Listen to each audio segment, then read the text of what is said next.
Before I gave Christ control of my life, I was living to find happiness, especially through friendships. My entire life revolved around my friends.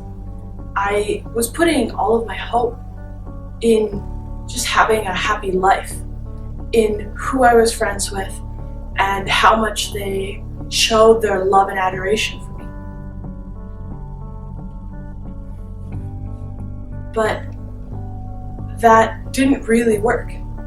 Friends moved away or found new friends, and I always found myself hopping from friend to friend to friend.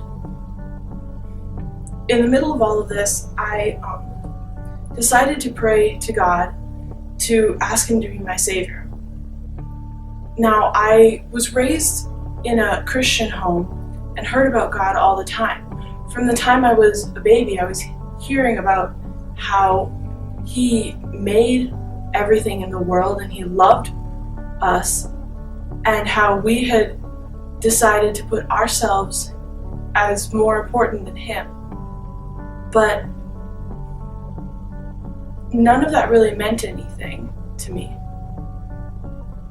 I also grew up hearing about how He sent His only Son, Jesus, to die for us and take the punishment of our disobedience, and how in doing that Jesus died, but then He also came back to life so that we could spend forever with God. But that again didn't mean anything to me.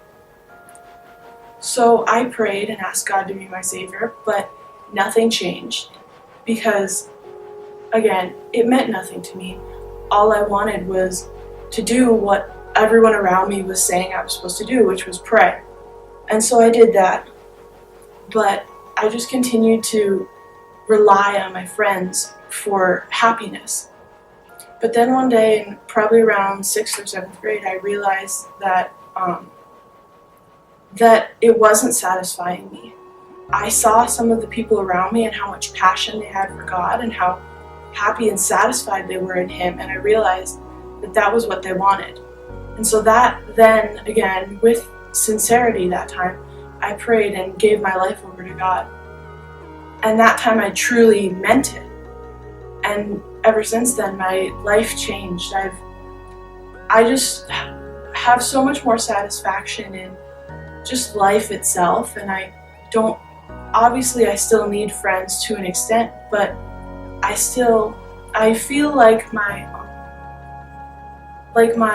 life doesn't revolve around them anymore. I don't need friends in order to be happy. All I need is God.